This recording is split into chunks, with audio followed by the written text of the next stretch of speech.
Declaration of the 13 United States of America, when, in the course of human events, it becomes necessary for one people to dissolve the political bands which have connected them with another, and to assume among the powers of the earth the separate and equal station to which the laws of nature and of nature's God entitle them a decent respect to the opinions of mankind, requires that they should declare the causes which impel them to the separation. We hold these truths to be self-evident, that all men are created equal, that they are endowed by their Creator with certain unalienable rights, that among these are life, liberty, and the pursuit of happiness, that to secure these rights, governments are instituted among men, deriving their just powers from the consent of the governed, that whenever any form of government becomes destructive of these ends, it is the right of the people to alter or to abolish it, and to institute new government, laying its foundation on such principles and organizing its powers in such form as to them so should seem most likely to affect their safety and happiness. Prudence, indeed, will dictate that governments long established should not be changed for light and transient causes. And accordingly, all experience hath shown that mankind are more disposed to suffer, while evils are sufferable, than to right themselves by abolishing the forms to which they are accustomed. But when a long train of abuses and usurpations, pursuing invariably the same object, evinces a design to reduce them under absolute despotism, it is their right, it is their duty to throw off such government and to provide new guards for their future security. Such has been the patient sufferance of these colonies, and such is now the necessity which constrains them to alter their former systems of government.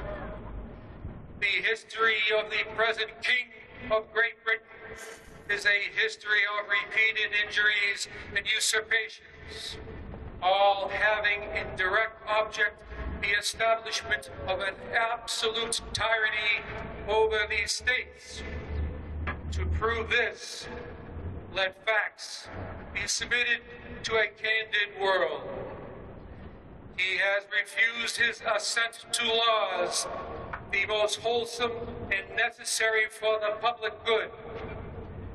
He has forbidden his governors to pass laws of immediate and pressing importance, unless suspended in their operation till his assent should be obtained. And one so suspended, he has utterly neglected to attend them. He has refused to pass other laws for the accommodation of large districts of people, unless those people would relinquish the right of representation in the legislature, a right inestimable to them in foreign prince only. He has called together legislative bodies at places unusual, uncomfortable, and distant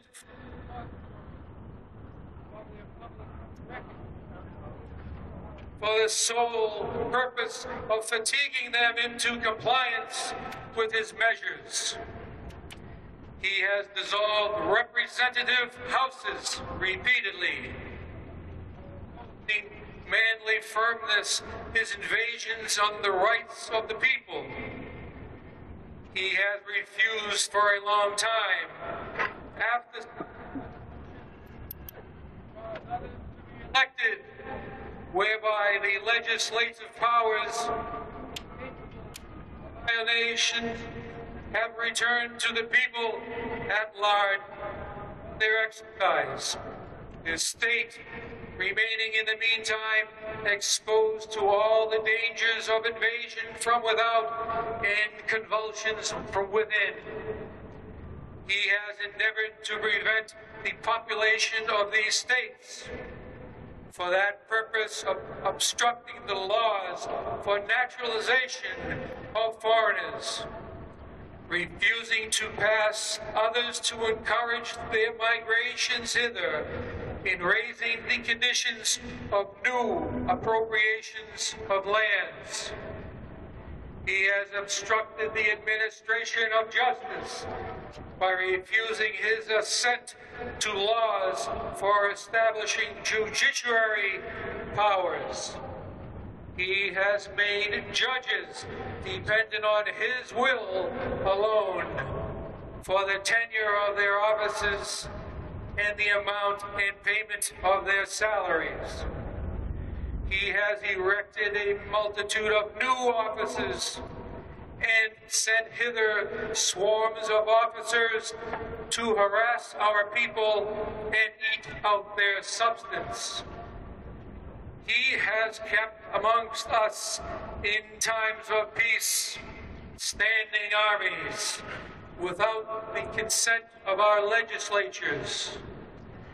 He has affected to render the military independent of and superior to the civil power.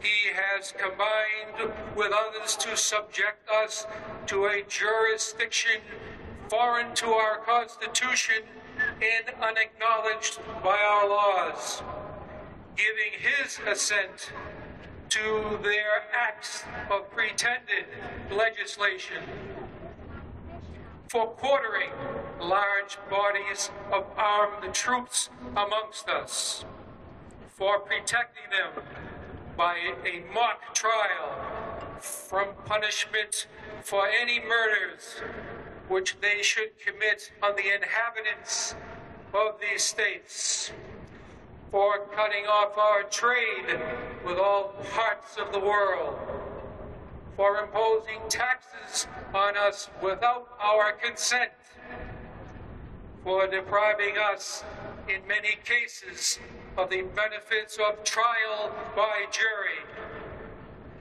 for transporting us beyond seas to be tried for pretended offenses, for abolishing the free system of English laws in a neighboring province, establishing therein an arbitrary government and enlarging its boundaries so as to render it at once an example and fit instrument for introducing the same absolute rule into these colonies, for taking away our charters, abolishing our most valuable laws, and altering fundamentally the forms of our governments, for suspending our own legislatures and declaring themselves invested with power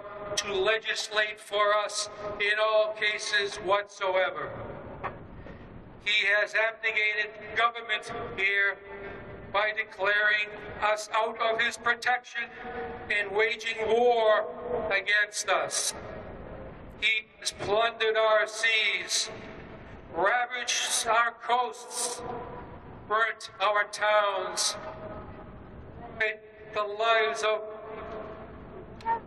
He has at this time transporting large armies of foreign mercenaries to complete the works of death, desolation, and tyranny, all begun with circumstance, cruelty, and perfidy scarcely paralleled in the most barbarous ages, and totally unworthy the head of a civilized nation.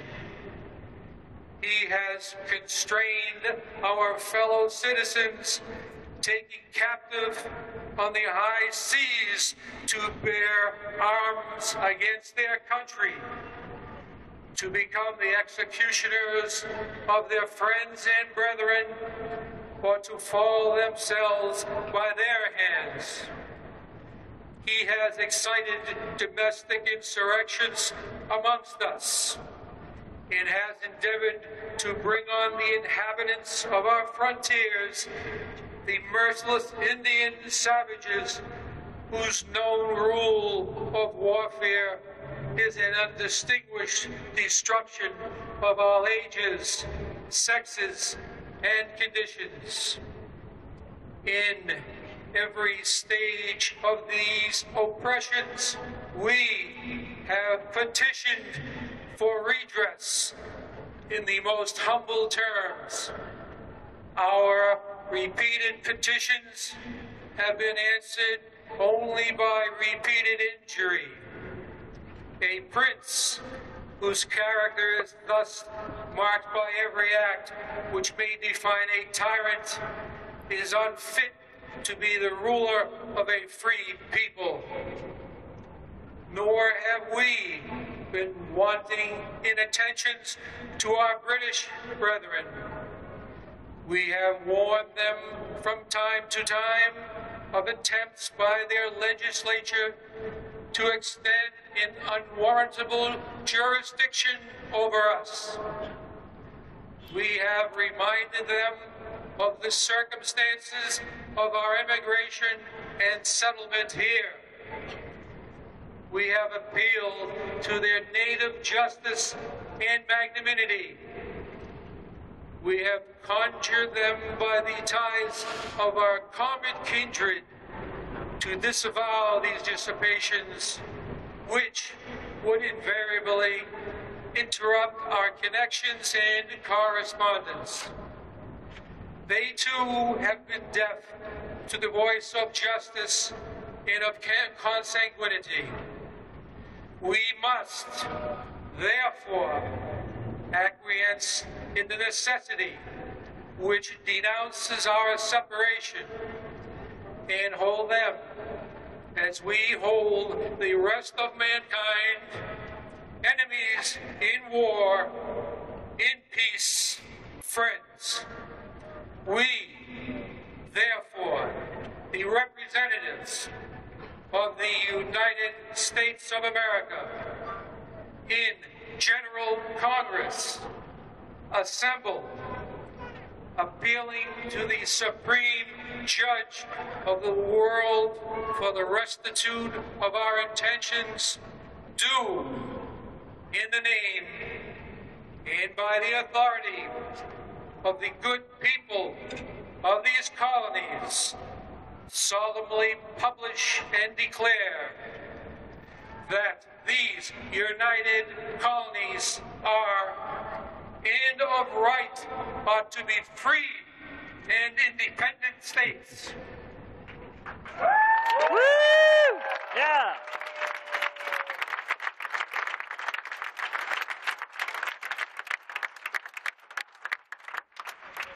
That they are absolved from all allegiance to the British Crown, and that all political connection between them and the state of Great Britain is and ought to be totally dissolved, and that as free and independent states, they have full power to levy war, conclude peace, contract alliances, establish commerce, and to do all other acts and things which independent states may of right do. And for the support of this declaration, with a firm reliance on the protection of divine providence, we mutually pledge to each other our lives, our fortunes, and our sacred honor. Ladies and gentlemen,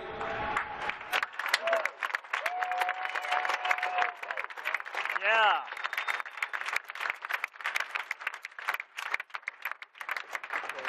ladies and gentlemen, that concludes this year's time-honored restitution of one of mankind's greatest documents.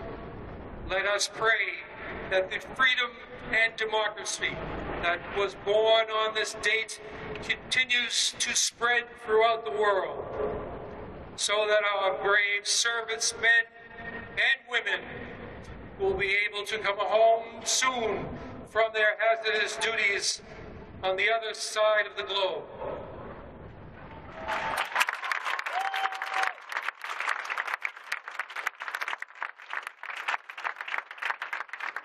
On behalf of the Ancient and Honorable Artillery Company of Massachusetts and the Mayor and the people of Boston, we wish you a happy and safe 4th of July.